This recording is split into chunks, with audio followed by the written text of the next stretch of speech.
8 reasons, chosen ones, every believer must pray at midnight. Rebuild the city, family. Hear me clearly. Midnight is not just another hour. Midnight is war. Some of you keep wondering why the pressure increases at night, why your mind gets hit at night, why fear creeps in at night, why confusion, lust, torment, heaviness, and spiritual attacks seem to rise when everything gets dark. Because midnight is not neutral. Midnight is a battlefield. And if you are a real believer, you cannot afford to sleep through every battle. Number 1, midnight is a holy hour of warfare. This is the hour where we confront the powers of darkness that seek to sabotage our lives and weaken our relationship with God. Exodus 12 shows us that God moves at midnight with judgment, precision, and power. This hour is loaded. This hour is sacred. This hour is dangerous to the kingdom of darkness. Number 2, midnight is a breakthrough hour. Acts 16 says, Paul and Silas prayed and sang at midnight while sitting in prison.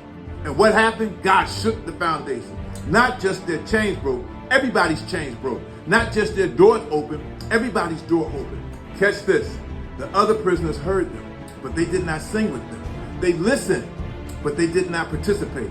Yet when God moved, the breakthrough spilled over on everyone connected to them. That means you may be the only one in your family praying, the only one fasting, the only one crying out, the only one taking God seriously, but your obedience can still break chains for people who never joined you. That is midnight power. Number 3, midnight is a time of divine encounter. Midnight is when God interrupts what man cannot fix. In Exodus, heaven invaded Egypt. An angel was sent. Judgment moved. Deliverance happened. That is not talk. That is power visiting power. When you pray at midnight, you are stepping into an hour where heaven can invade the natural. Chains break, doors open, and God proves he is still alive in the middle of impossible situations. Number 4, midnight is the battlefield of the spirit. Let me make it plain. A lot of spiritual attacks happen at night. People go to sleep peaceful and wake up under pressure. They go to bed clear and wake up confused. They go to sleep strong and wake up heavy. Why?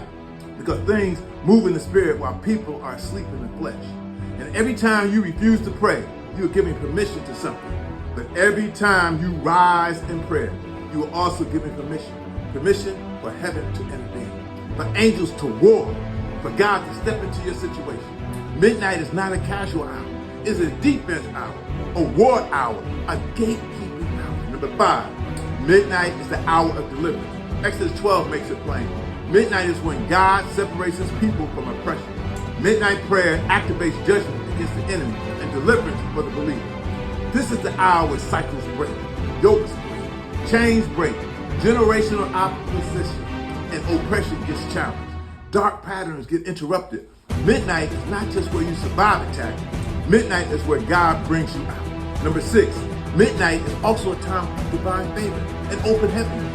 A lot of people think midnight prayer is only about warfare. No, it is also about access. This is an hour where heaven can open over your life, where God releases favor, mercy, direction, and supernatural blessings. There are answers that come in the night. There are strategies that come in the night. There is grace that gets released in the night.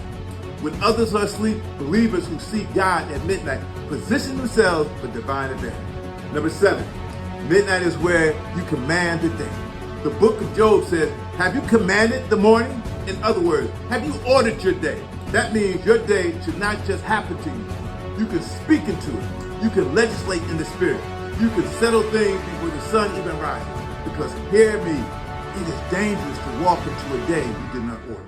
Why? Because if you did not order your day, somebody else may be trying to. People speak, spirits move, atmospheres shift. And if you are spiritually passive, you can wake up living inside warfare you never challenged. That is why midnight matters. This is where we order the day. This is where we command the morning. This is where we settle things in the spirit before they hit the natural. And number 8, Jesus himself prayed through the night. And Luke 16:12 says Jesus went to the mountain and prayed all night. All night. Let that sink in. If Jesus, sinless, holy, fully aligned with the Father, still prayed through the night, then who are we to act like an occasional prayer is enough? Some believers want breakthrough without travail. They want power without prayer. They want results without sacrifice. They want open doors without midnight obedience. But there are certain breakthroughs that are materialized in the secret place, in the dark, while the rest of the world sleeps. Closing. So hear me now, chosen ones. Midnight prayer is not just religious routine. It is spiritual warfare. It is divine legislation. It is deliverance. It is breakthrough. It is favor. It is open heavens. It is how serious believers fight back. Stop sleeping through your battles. You are called to win. And stop treating prayer like a side habit. Stop waiting until the damage is done to start crying out. Midnight prayer is a gate. Midnight prayer is a war zone. And midnight is a prophetic hour. And when real believers pray at midnight, hell get nervous. Chains start shaking. Prisons start opening. And God starts moving. Chosen ones, midnight is not just late. It is war. This is the hour where chains break, doors open, demons get challenged, and believers command the day. So stop sleeping through the battles you were called to win.